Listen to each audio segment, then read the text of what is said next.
மாநகராட்சி நிர்வாகத்தை கண்டித்து தூய்மை பாரத டிரைவர் மற்றும் தூய்மை பணியாளர்கள் நலசங்கம் சார்பில் கண்டன ஆர்ப்பாட்டம் நடைபெற்றது.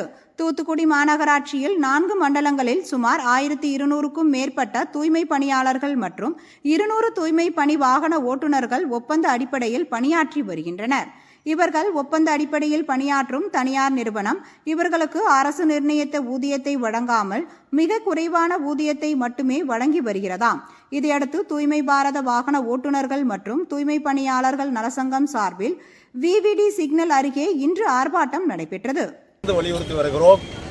சமீபத்தில் கூட நாடாளுமன்ற உறுப்பினர் கனிமொழி மற்றும் இங்கு இருக்கக்கூடிய நம்முடைய மாநில அமைச்சர் கீதா ஜீவன் அவர்கள் எல்லாம் மேயர் எல்லாம் உட்கார்ந்து கொண்டு பேசி இந்த பிரச்சனையெல்லாம் ஏப்ரல் 1ஆம் தேதிக்குள் தீர்க்கிறோம் என்று வாக்குறுதி கொடுத்தார்கள். அதுவரைக்கும் காத்திருந்து பார்த்தோம், ஆனால் அது தீரவில்லை.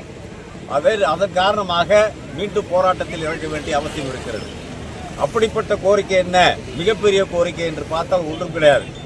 இது இந்த மாநில அரசாங்கம் அறிவித்திருக்கக்கூடிய குறைந்தபட்ச கூலியை தொழிலாளர்களுக்கு வழங்க வேண்டும் என்று சொல்கிறோம். இந்த மாநில அரசாங்கம் என்ன கொள்கை வகிக்கிறதோ, என்ன குறைந்தபட்ச ஊதியம் அறிவிக்கிறதோ அதை அமுல்படுத்த வேண்டிய கடமை மாநில அரசாங்கத்திற்கு உண்டு. இந்த தூத்துக்குடி மாநகராட்சி என்பது மாநில அரசாங்கத்தினுடைய ஒரு பகுதி.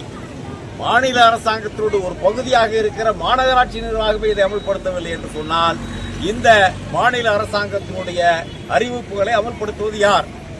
அதுதான் எங்களுடைய கேள்வி. அது மட்டுமல்ல, இங்கே கொடுக்கப்படக்கூடிய குறைந்த ஊதியம் என்பது மிக அடிமாட்டு ஊதியமாக இருக்கிறது. அதைவிட முக்கியமான விஷயம் என்னவென்று சொன்னால், இந்த தொழிலாளர்கள் மிக கடுமையாக குத்தக்கூடிய வியாதிகள் இருக்கக்கூடிய குப்பைகளை அள்ளிக் கொண்டிருக்கிறார்கள். அந்த தொழிலாளர்களுக்கு சுகாதார பிரச்சனைகள் வரும் என்று சொன்னால் உடனடியாக ஆஸ்பத்திரிக்கு செல்வதற்கு இஎஸ்ஐ திட்டம் வேண்டும். இஎஸ்ஐ என்பது சுகாதார வேலையில் ஈடுபட்டிருக்கக்கூடிய இந்த தூய்மை பணியாளர்களுக்கு மிக மிக அடிப்படையானது.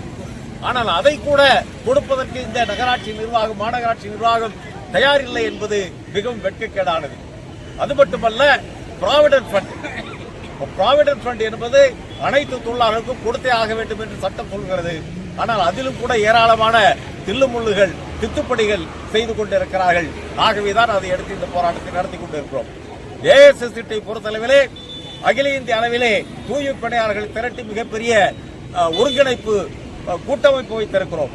இதுவரைக்கும் பல மாநிலங்களிலே இது போன்ற விஷயங்கள் மேலே போராட்டம் நடந்திருக்கிறது. குறிப்பாக இந்த தூய்மை பணியாளர்களுடைய நிரந்தரம் சம்பந்தப்பட்ட போராட்டங்கள் பல நடந்திருக்கிறது. கர்நாடகாவிலே எங்களுடைய சங்கம் ஏஎஸ்எஸ்டியு இதர சங்கங்களை இணைத்துக் கொண்டு மிகப்பெரிய போராட்டம் நடத்தி முதலாவதாக நாங்கள் அங்கு இருக்கக்கூடிய கான்ட்ராக்ட் முறையை ரத்து செய்தோம். அதற்கு பிறகு இப்போது இந்த ஆண்டு அங்கு இருக்கக்கூடிய பல 10,000 தூய்மை பணியாளர்களுக்கு நிரந்தரப்படுத்துவது என்கின்ற ஆணையை அரசாங்கம் இப்போது வழங்கி வருகிறது. அது போராட்டத்தின் காரணமாக.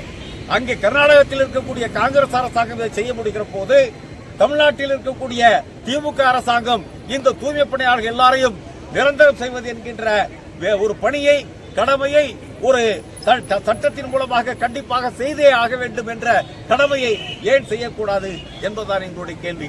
ஆகவேதான் இந்த போராட்டத்தை இங்கே நாங்கள் நடந்து கொண்டிருக்கிறோம்.